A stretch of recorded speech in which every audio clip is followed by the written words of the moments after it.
नाज़रीन अस्सलाम वालेकुम। सियासत टीवी के खुद से प्रोग्राम ख़ास खबरें में आपका खैर मकदम है।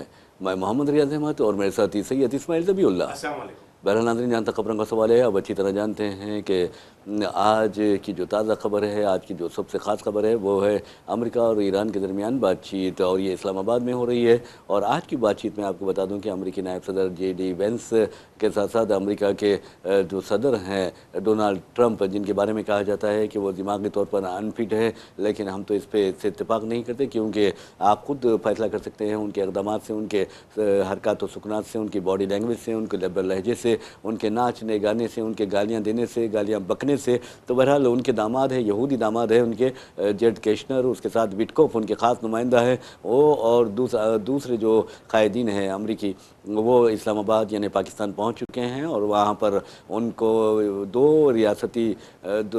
दो पाकिस्तान के वज़रा ने उनका इस्तकबाल किया है। दूसरी तरफ ईरान का एक डेलीगेशन, आपको बता दूं कि अब्बास आरागची और बाखर खालिबाफ, जो ईरानी पार्लियामेंट के स्पीकर हैं, उनकी क़यादत में पहुंच चुका है पाकिस्तान में। और ये 72 रुकनी वफद है, डेलीगेशन है, लेकिन उस वफद ने वाज़ेह तौर कर दिया है कि अमेरिका नाकाबिल एतबार है, नाकाबिल भरोसा है, अमेरिका पर एतमाद नहीं किया जा सकता, क्योंकि अमेरिका नंबर 1 का झूठा है। और आपको ये बता दूं कि अमेरिका मुसलिमा कज़्ज़ाब है, इस तरह की बात उन्होंने कही है। फिर भी हम पूरी खुलूस नीयत के साथ यहाँ पर आए हैं। और अब आपको बता दूं कि डोनाल्ड ट्रंप ने जो धमकियाँ दी थी, मुसलसल धमकियाँ दिए जा रहे हैं, मुज़ाकरात की बात भी हो रही है, लेकिन डोनाल्ड ट्रंप कहते हैं कि अगर हमारे तवक्को के मुताबिक नताइज बरामद नहीं होंगे तो फिर हम पहले से कहीं ज़्यादा ताकतवर हमला करेंगे। ईरान कहाँ खामोश रहने वाला है। ईरान ने भी कह दिया है कि अगर ये बातचीत नाकाम होती है, अमेरिका हमारे शराइत पूरे नहीं करता, तो फिर इलाके में अमेरिकी मफादात को इस कदर नुकसान पहुँचाएंगे कि उससे उसकी नानी याद आ जाएगी।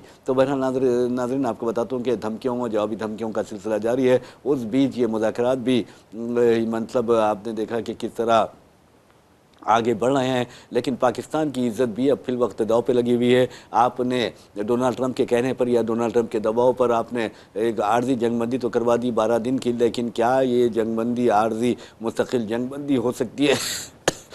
सॉरी, हो सकती है, या फिर अमेरिका अपने नाकाबिल एतबार होने का सबूत देते हुए धोखाधड़ी कर सकता है? क्योंकि अमेरिका के बारे में ये कहा जाता है, इसराइल के बारे में ये कहा जाता है कि ये मुज़ाकरात भी करते हैं, मुज़ाकरात के बहाने फिर हमला भी कर देते हैं, हमला करने के बहाने जब अपोनेंट उन पर भारी पड़ता है तो फिर मुज़ाकरात की बात करते हैं, फिर हमला कर देते हैं, यानी ये नाकाबिल भरोसा होते हैं। तो बहरहाल नाज़रीन, धमकियों और जवाबी धमकियों का सिलसिला जारी है, लेकिन एक सबसे अहम बात है, ईरान ने जो शर्त आयद रखी है कि जंगबंदी में लेबनान को भी शामिल किया जाना चाहिए, और लेबनान शामिल है। और पाकिस्तान ने भी ये कि जो खुसूसी नुमाइंदे हैं अक़वाम मुत्तहिदा में, उन्होंने वाज़ेह तौर पर कहा कि जंगबंदी में लेबनान भी शामिल है। लेकिन अमेरिकी सदर डोनाल्ड ट्रंप के साथ साथ अमेरिकी नायब सदर JD वेंस और ख़ुद गज़ा का जो खसाई है, आप अच्छी तरह जानते हैं गज़ा का खसाई कौन है, नेतन्याहू की मैं बात कर रहा हूँ। तो बहरहाल नेतन्याहू ने भी कह दिया है कि ये आर्जी जंगबंदी में लेबनान शामिल नहीं है। ईरान का मुतालिबा है कि ये है कि उसके जो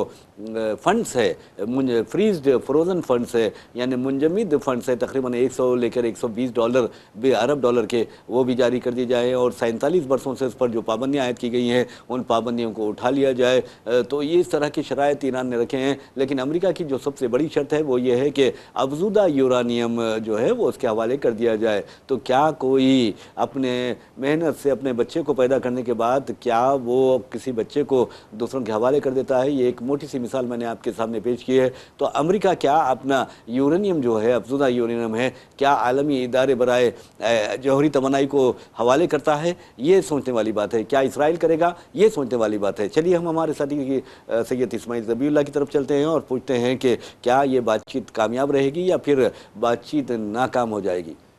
शुक्रिया रियासत बेइंतहा, हालांकि आपकी सेहत बराबर जी जी जी जी जी इस अहम मौजू पर तफसीली तमहीदी जो रोशनी डाली है, वो उस तमाम खुलासा उसका हो गया। यहाँ पर 2-3 अहम बातें जिसका तस्करा मैं ज़रूरी समझता हूँ। एक चीज़ तो ये कि बड़ी ही सख्त चौकसी के साथ, सख्त हिफाजती इंतज़ामात में ये बातचीत माबैन अमेरिका और ईरान के वफूद के माबैन ये गुफ्तगू मुज़ाकरात, अमन मुज़ाकरात की शुरुआत हुई है। जैसा कि आपने कहा कि अमेरिका की ही ईमा पर, सदर डोनाल्ड ट्रंप की ही ईमा पर पाकिस्तान सालिस का रोल अदा कर रहा है। हालांकि तमाम चीज़ों में आज जो खद है पाकिस्तान का वो बहुत बड़ा हो गया है जी जी। सालिश के तौर पर सारी दुनिया में अमन कायम करने के हवाले से, क्योंकि जंग के असरात ईरान और अमेरिका के इसराइल के माबैन जो जंग चल रही है मगरबी एशिया में, उसके असरात सारी दुनिया पर पड़ रहे हैं। दो अहम बातें हैं कि अमेरिकी वफद और ईरानी वफद पहले दौर की जो बातचीत होगी वो बातचीत में आमने सामने नहीं होगा। ये कहा जा रहा है कि दोनों आमने सामने नहीं होंगे, अमेरिका अपने नुकात पेश करेगा और ईरान अपने नुकात पेश करेगा, और उन नुकात पर आपसी जब मतलब राय कायम हो जाती है एक, तो उसके बाद फिर ये जो है दोनों वफद आमने सामने बैठकर इस अमन मुआहदे पर बात करेंगे। ये बातचीत एक तरफ चल रही है, दूसरी तरफ डोनाल्ड ट्रंप का एक स्टेटमेंट आया है रियाज साहब, और डोनाल्ड ट्रंप ये कह रहे हैं कि बातचीत की पेशकदमी आगे बढ़ रही है, बातचीत हो रही है ईरान और अमेरिका के माबैन, लिहाजा आबनाए हरमुज जो है वो बहुत जल्द खुल जाएगा। लेकिन डोनाल्ड ट्रंप ने एक पहलू और रखा है कि वहां पर जो टैक्स वसूल किया जा रहा है वो टैक्स अमेरिका, उसकी शिद्दत वाशिंगटन उसको काबिल कबूल नहीं समझता, उस टैक्स को इस तरीके का बयान दिया है।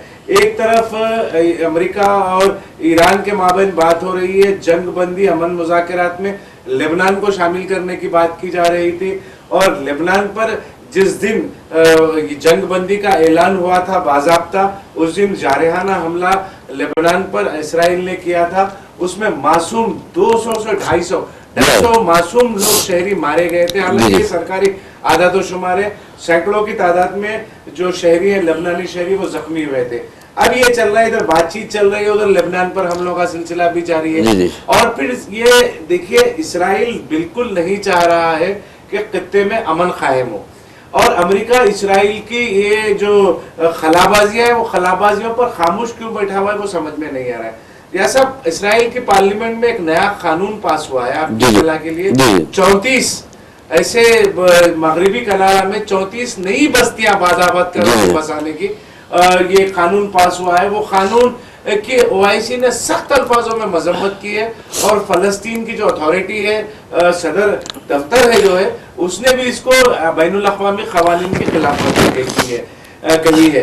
लेबनान पर हमला, एक नया कानून लाना, देखिए आप खित्ते को मशरिक़ी वस्ता को मुतज़लज़ल करने की पूरी कोशिशें इसराइल की जानिब से की जा रही है, और फिर अमेरिका इस पर खामोश है। बातचीत कहाँ तक कामयाब होती है, अफज़ूदा यूरेनियम को हवाले करने की बात हो या फिर आबनाए हुर्मुज़ पर टैक्स वसूल करने की बात हो, ये शराइत जो है, ये शराइत को ईरान कबूल करता है या नहीं करता है दूसरी सूरत है, मगर जंग बंदी के लिए अगर आप कोशिश कर रहे हैं तो इस तरीके से लचकदार नुकात अमेरिका को भी पेश करना चाहिए और ईरान को भी पेश करना चाहिए कि दोनों मुमालिक आपसी इत्तेफाक राय से उन नुकात पर अमल कर सके और आसानी के साथ ये जंगबंदी का मुआहदा तय पाए। लेबनान इसराइल माफ करना, लेबनान जो है ईरान का बहुत बड़ा साथी है, हिजबुल्ला और हौसियों की जहां तक बात की जाए, ये बहुत जब जब ईरान को जरूरत पड़ी हिजबुल्ला या हौसी ईरान के साथ खड़े दिखाई दिए हैं। तो यकीनन ये ईरान की जिम्मेदारी बन जाती है कि जब अमन की बात हो रही है, क्योंकि ईरान के रहबरे मौज़म आयतुल्ला खामनाई जो हालिया दिनों में उनको शहीद कर दिया गया अमेरिका ने, उन्होंने ये कहा था कि 9 करोड़ ईरान के लोगों के लिए अगर महफूज बंकर फराहम किया जाए तो मैं भी बंकर में जाऊंगा। तो लिहाजा ईरान पर यह जिम्मेदारी आयद होती है कि वो हौसियों और हिजबुल्ला, लेबनान में मजमूई तौर पर कहूंगा, लेबनान को भी इस अमन मुज़ाकरात में शामिल किया जाता है, अमन मुआहदे में शामिल किया जाता है, तो बात को आगे बढ़ाना चाहिए, फिर वरना जैसा मौक़िफ़ जो अब है उसी मौक़िफ़ पर बरकरार रहना चाहिए। जैसे कि आपने मुख्तलिफ एजेंडे के बारे में बताया, तो अमेरिका का जो एजेंडा है वो 15 नुकाती एजेंडा है, यानी शराइत अमेरिका के 15 हैं, जबकि ईरान ने 10 नुकाती एजेंडा अमेरिका को पेश किया है। और जैसा कि इस्माइल ज़बीहुल्लाह ने कहा है कि 2 रोज़ा बातचीत में पहले रोज़ यानी कल देखा आपने कि दोनों वफूद आमने सामने नहीं थे, लेकिन अहदेदारों की सतह पर तो बातचीत हुई, ताहम आला जो क़यादत पहुँची कल रात में पहुँची है और आज बातचीत के मेज़ पर वो पहुँच गए हैं। तो अब आप देखते हैं कि क्या बातचीत होती है, लेकिन एक बात ज़रूर है कि ईरान चाहता है कि उसका अफज़ूदा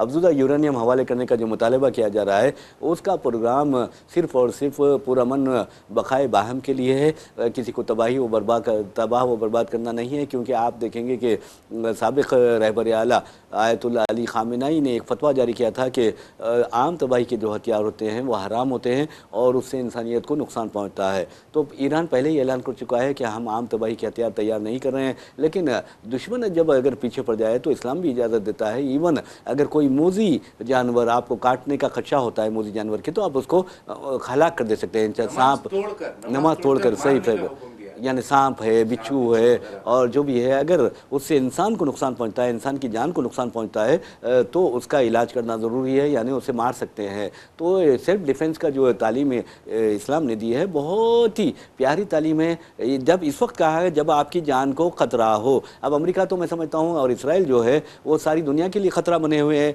ये मूजी जानवरों की तरह बन गए हैं। आप देखिए कि आलमी तौर राउडी शीटर इन्हें कहा जा रहा है। अरे मेरे भाई, आप अपनी जगह रहिए, दूसरों के मुल्क के दाखिली मामलात में मदाखलत क्यों करते हैं? आप इसराइल को इस कदर बचाने की कोशिश कर रहे हैं, जबकि इसराइल है कि बार बार यहूदी आबादियाँ बरसाता जा रहा है। मैं तो समझता हूँ कि ये ईरान ने 11 नुकाती जो एजेंडा पेश किया है उसमें ये भी मुतालबा, ये भी शर्त होनी चाहिए थे कि इसराइल जानबूझकर नौ आबादियात जो बना रहा है, इसराइल यहूदियों की नई आबादियाँ कायम कर रहा है, उस पर रोक लगा दी जाए और दोबारा कभी इसराइल, जिस तरह अमेरिका कह रहा है कि दोबारा ईरान न्यूक्लियर हथियार ना बनाए, इस काबिल कर देंगे हम, तो इसराइल को भी इस तरह पाबंद कर देना चाहिए कि वो वहाँ पर यहूदी बस्तियाँ आबाद ना करे। आप देखिए कि गजा में दाखिल हो रहा है, गजा पे जुल्म कर रहा है, अरे 77,000 लोगों को ये कत्ल कर रहा है, ये कातिल है, ये जालिम है, लेकिन अमेरिका उसके साथ ठहरा हुआ है। जी, वही तो अफसोस की बात है। हम वही कह रहे थे कि 34 नए बस्तियों की मतलब बसाने की बात पार्लियामेंट में पेश होती है इसराइल की,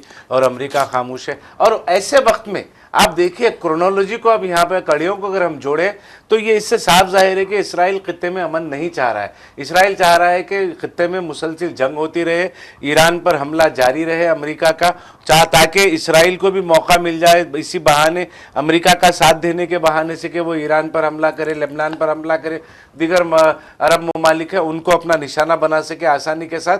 तो उसी एजेंडे के साथ मुसलसिल इसराइल काम कर रहा है।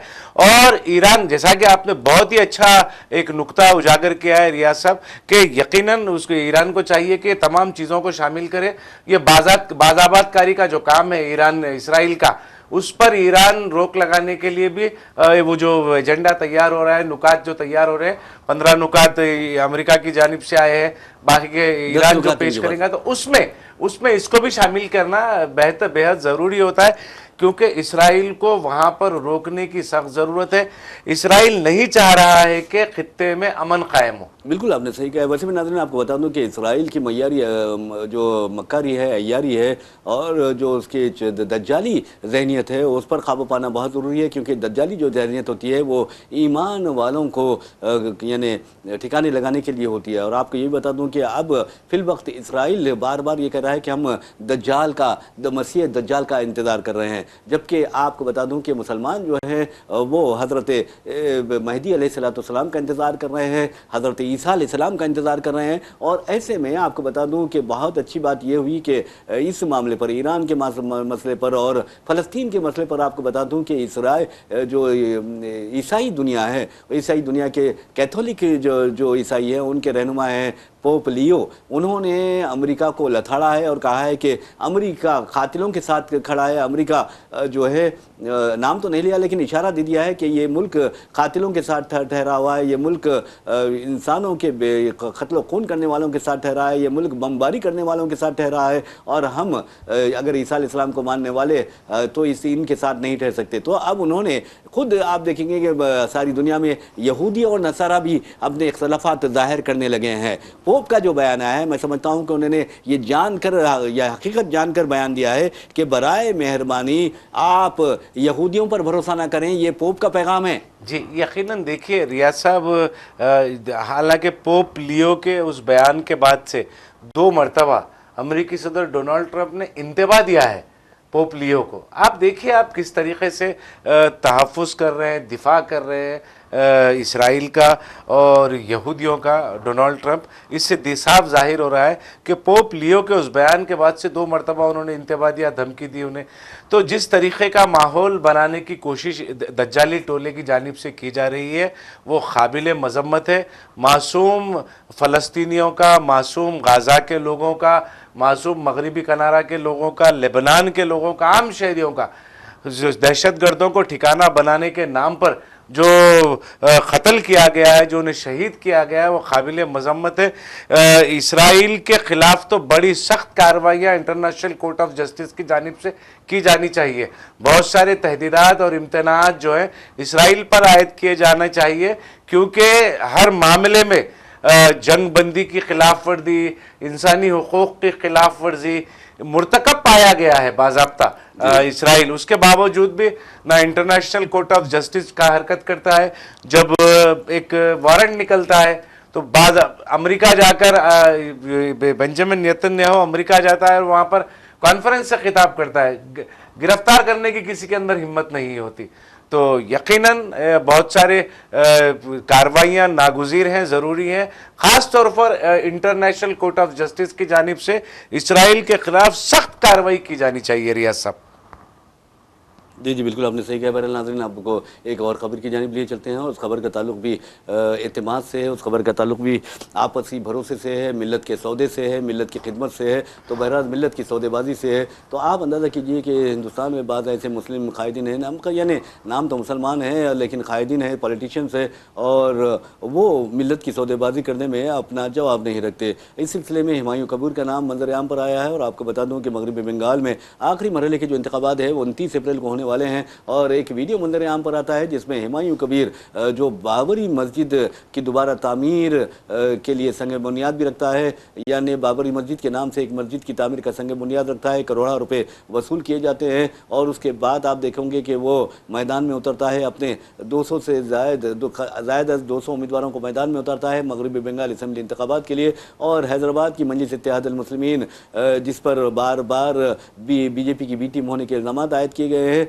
उससे इत्तेहाद करता है। और अब जो वीडियो मंजर आम पर आया है, ममता बनर्जी की पार्टी ने जिस वीडियो को लीक किया है उसमें इंकशाफ होता है कि हुमायूं कबीर और बीजेपी के दरमियान 1000 करोड़ रुपए का माहिदा हुआ, सौदेबाजी हुई। और हुमायूं कबीर कहता है कि मुसलमानों को बआसानी बेवकूफ़ बनाया जा सकता है, बहुत ही जज्बाती होते हैं मुसलमान, और मस्जिद का नाम सुनकर ये तो भड़क जाते हैं। ममता बनर्जी की यानी जो वोट डाला करते थे अब नहीं डालेंगे बल्कि मुझे डालेंगे, और ये जो वोट तकसीम होंगे तो बीजेपी को फ़ायदा होगा और ममता बनर्जी का इख्तिदार ख़त्म हो जाएगा। तो बहरहाल वो वीडियो मंजर आम पर आया। 1000 करोड़ रुपए की सौदेबाजी भी, 1000 करोड़ रुपए की सौदेबाजी के ज़िमन में 200 करोड़ रुपए एडवांस दे दिए गए। और जैसे ही ये मालूम असदुद्दीन अवैसी के पांव तले ज़मीन खिसक गई और उन्होंने फौरी तौर पर यानी हुमायूं कबीर के साथ जो इत्तेहाद कायम किया था ममता बनर्जी को शिकस्त देने के लिए, उन्हें इख्तिदार से बेदखल करने के लिए, उन्होंने उस इत्तेहाद से दस्तबरदारी इख्तियार की। चलिए, बहुत ही अच्छा फैसला है, लेकिन एक बात ज़रूर है कि ये ममता बनर्जी है, बंगाल की शेरनी है। मैं समझता हूँ कुत्तों को फाड़ने का वो फन बहुत अच्छी तरह जानती है। और आप देखेंगे कि आज ममता बनर्जी का मुकाबला करने वाला में कौन कौन शामिल है। मोदी शामिल है, अमित शाह शामिल है, हुमायूं कबीर शामिल है, असदुद्दीन अवैसी शामिल है। लेकिन क्या ममता बनर्जी पर ये काबू पाएंगे या फिर आवाम ममता बनर्जी यानी दीदी को अपनी मोहब्बत से नवाजेगी, अपने वोटों से नवाजेगी? ये सवाल करेंगे हम इस्माइल ज़बीउल्लाह से। जी रियाज साहब, एक बहुत ही अच्छा और अहम जो नुक्ता है जी जी बंगाल इंतखाबात के हवाले से उसको आपने छेड़ दिया है। 1000 करोड़ की बात, हालांकि हुमायूं कबीर ने उस वीडियो के हवाले से ये कहा है कि झूठ है और मसनवी जहानत पर मुश्तमिल ये वीडियो है, जिसके ख़िलाफ़ हतक इज़्ज़त का मुकदमा भी दर्ज किया जाएगा और क़ानूनी कार्रवाई भी, मुकदमा भी उस पर दर्ज करने की हुमायूं कबीर ने बात कही है। 2 सियासी पार्टियों ने हुमायूं कबीर से अपनी दस्तबरदारी और अलहदगी और ताल्लुक़ नहीं होने का ऐलान किया। ये वीडियो के मंजर आम पर आने के बाद ये एक खुसूसी और अहम पहलू की तरफ मैं इशारा कर रहा हूँ रियाज साहब। सबसे पहले असदुद्दीन अवैसी का बयान आया कि हुमायूं कबीर से जो हमने इत्तेहाद किया था हम वो इत्तेहाद से दस्तबरदारी अख्तियार कर लेते हैं, क्यों उन्होंने जो भी बयान दिया उसके हवाले से वो बयान मंजर आम पर आया। दूसरा स्टेटमेंट अमित शाह का आया मगरबी बंगाल के असनसोल से। एक प्रेस कॉन्फ्रेंस से खिताब करते हुए अमित शाह ने ये कहा कि हुमायूं कबीर जो मगरबी बंगाल में बाबरी मस्जिद बनाने वालों से हमारा कोई ताल्लुक़ नहीं है, हम ऐसे लोगों से दोस्ती करने के बजाय हम 20 साल तक अपोजिशन में बैठने को तरजीह देंगे। इस तरीके का बयान अमित शाह ने दिया है। हालांकि ये देखा गया है, अमित शाह हो या वजीर आजम नरेंद्र मोदी हो या बीजेपी के कोई बड़े लीडर हो, डायरेक्ट किसी चीज को फौरन जवाब उसके ऊपर रद्द अमल अपना पेश नहीं करते, अपना काउंटर स्टेटमेंट वो कभी नहीं देते। मगर ये मामले में उन्होंने अपना काउंटर स्टेटमेंट दिया है। ये कहा जा रहा है, माहिरीन सियासी मुबस्सरीन ये कह रहे हैं कि ममता बनर्जी ने ऐसा वो जरूरत के टाइम पे ऐसा एक हिट किया, ऐसा एक चप्पा मारा है कि मैच जो है वो मैच डिसाइडेड हो गया। ममता बनर्जी तृणमूल कांग्रेस के हक में वो मैच जाता हुआ दिखाई दे रहा है। अपने हाथों से रेत फिसलती जब दिखाई दी तो अमित शाह को भी मैदान में आना पड़ा और असदुद्दीन अवैसी ने भी अपनी वजाहत की, अपना बयान दिया। देखिए, ये वीडियो वायरल होने के बाद अगर असदुद्दीन अवैसी इस तरीके का बयान नहीं देते तो जो इल्जामात उन पर बीजेपी की बी टीम के होने के लग रहे थे वो सादिक हो जाते, उसकी सदाकत हो जाती। अगर खामोशी अख्तियार कर लेते तो बस समझदार सुलझे हुए सियासतदान हैं, उन्होंने फौरन हरकत में आते हुए अपने आप को उससे बचा लिया। मगर अमित शाह का जो बयान आया है वो अमित शाह का बयान काबिले फिक्र है, सोचने की बात है। अमित शाह ने फौरी तौर पर उस पर रद्द अमल पेश किया और कहा कि मगरिबी बंगाल में बाबरी मस्जिद बनाने वालों के साथ हम इत्तेहाद करने के बजाय 20 साल तक हम अपोजिशन में बैठने के लिए तैयार हैं। तो यानी ऐसा लग रहा है कि फिर अब के इंतखाबात के बाद भी बीजेपी जो है मगरिबी बंगाल में अपोजिशन के हैसियत से अपना किरदार अदा करेगी। जी, बहरहाल नाज़रीन, आपको बता दूं कि पिछले असेंबली इंतखाबात में अमित शाह, मोदी और बीजेपी की सारी टीम और यहाँ तक कि आप देखेंगे कि जो नीम फौजी फोर्सेस हैं यानी पैरामिलिट्री फोर्सेस, सबकी खिदमत हासिल की गई थी। जो इलेक्शन कमीशन भी जो मुखालिबे पर उतर आया था। फिलवक्त भी ममता बनर्जी का जो मुकाबला है वो अमित शाह से है, मोदी से है, बीजेपी से है, पैरामिलिट्री फोर्सेस से है, इलेक्शन कमीशन से है। और ममता बनर्जी की पार्टी का कहना है कि हमारा मुकाबला chief election commission mister Gyanesh Kumar से भी है, असदुद्दीन अवैसी से भी है, हुमायूं कबीर से भी है। लेकिन आपको बता दूं कि अब हुमायूं कबीर की हवा जैसे ही उतरी, आपने देखा कि किस तरह अमित शाह बगलियां बजाने लगे और उन्होंने यहाँ तक कह दिया कि ममता बनर्जी जो है वो इस तरह के एक नहीं, दो नहीं, 2000 वीडियोस बना सकती हैं, उनमें इस कदर काबिलियत है। तो बहरहाल ममता बनर्जी उस शेरनी की हैसियत से मशहूर है जो कुत्तों को फाड़ देती हैं। और कुत्तों को क्या फाड़ती हैं, कुत्तों की क्या क्या फाड़ देती है, आप अच्छी तरह जानते हैं। तो बहरहाल नाज़रीन, ये ममता बनर्जी है और ममता बनर्जी एक अच्छी हुकूमत वहाँ पर चला रही है। आप देखेंगे कि तकरीबन 77 लाख, फिर बाद में कहा गया कि 91 लाख लोगों के नाम वहाँ हज़फ कर दिए गए हैं। तो ममता बनर्जी की हुकूमत जब आएगी तो दोबारा उन 91 लाख लोगों के नाम दर्ज करवाए जाएंगे, ये मेरा पूरा यकीन है। और दूसरी अहम बात देखिए, उत्तर प्रदेश में आप देखेंगे इस्माइल ज़बीउल्लाह साहब कि किस तरह के हालात पैदा किए गए हैं। वहाँ पर 2 करोड़ 70 लाख से ज़ायद वोटों को हज़फ कर दिया गया और पूरे मुस्लिम अक्सरियती इलाकों में किया गया है। इस तरह के इल्ज़ाम आयद किए जा रहे हैं। वैसे भी नाज़रीन, जब पहले हज़फ किए गए थे उनका आपको बता दूं कि 2.89 करोड़ वोट हज़फ किए गए थे। तो अब आप अंदाज़ा कीजिए कि किस तरह के हालात वहाँ पर पैदा किए जा रहे हैं। और SIR सिर्फ और सिर्फ इस मरतबा मुसलमानों को निशाना बनाने के लिए किया जा रहा है, ऐसा महसूस होता है। हाँ जी, ये कहा भी जा रहा है, मुसलसिल अपोजिशन की जानिब से भी कहा जा रहा है। मगरिबी बंगाल में ममता दीदी ने भी ये बात कही है। देखिए, नंदीग्राम एक ऐसा हल्का है जहाँ पर मुसलमानों की अक्सरियत है और वहाँ पर कटने वाले नाम जो है उसमें 90% नाम मुसलमानों के कटे हैं नंदीग्राम में। और नंदीग्राम को जो है मगरिबी बंगाल का स्ट्रांग होल्ड, TMC का मजबूत खिला माना जाता है। और ममता बनर्जी की सियासत का जो वो मरकज़ जो अब कहेंगे, उनकी इब्तदाई सियासत का जो मरकज़ कहेंगे वो नंदीग्राम को ही कहेंगे, जहाँ पर वो प्लान कायम करना चाहिए थी। वो जो वहाँ पे तहरीक शुरू हुई थी, ममता बनर्जी ने जो तहरीक शुरू की थी वहाँ पर, तो उसका मरकज़ ममता बनर्जी की सियासत की इब्तिदाई सियासत का मरकज़ उसको हम कहेंगे। नंदीग्राम एक स्ट्रॉन्ग हो किला, मजबूत किला समझा जाता है ममता बनर्जी का। वहाँ पर 90% मुसलमानों के नाम वहाँ पर SIR से निकाले गए। उसके बाद ममता बनर्जी की जो अपनी टीम है, TMC की लीगल टीम है, वो ये काम कर रही है। जैसा कि रियाज साहब ने कहा, दोबारा इख्तिदार में अगर मगरिबी बंगाल में TMC आती है तो फिर यकीनन जो है वो हज़फ शुदा नाम जो है वापस दोबारा शामिल कर लिए जाए। और एक बात इस्माइल ज़बीला साहब, आप देखेंगे कि ममता बनर्जी का जहाँ तक सवाल है वो फ़िरका परस्तों के खिलाफ लड़ रही हैं, लेकिन अच्छी बात यह है राहुल गांधी जिन्होंने नफ़रत के बाज़ार में मोहब्बत की दुकान खोलने का ऐलान किया है, वो और गांधी ख़ानदान को कोई भी फ़र्द मगरबी बंगाल नहीं जाएगा, इस बात का ऐलान किया है। तो बहरहाल नाज़रीन, इसी के साथ हम अपना प्रोग्राम ख़ास खबर इख्तिताम को पहुँचाते हैं। अपने मेज़बान मोहम्मद रियाज़ अहमद और मेरे साथी सैयद इस्माइल ज़बीला को इजाज़त दीजिए। इंशाअल्लाह फिर मुलाकात होगी, फिर बात होगी। तब तक के लिए अल्लाह हाफ़िज़। अल्लाह हाफ़िज़।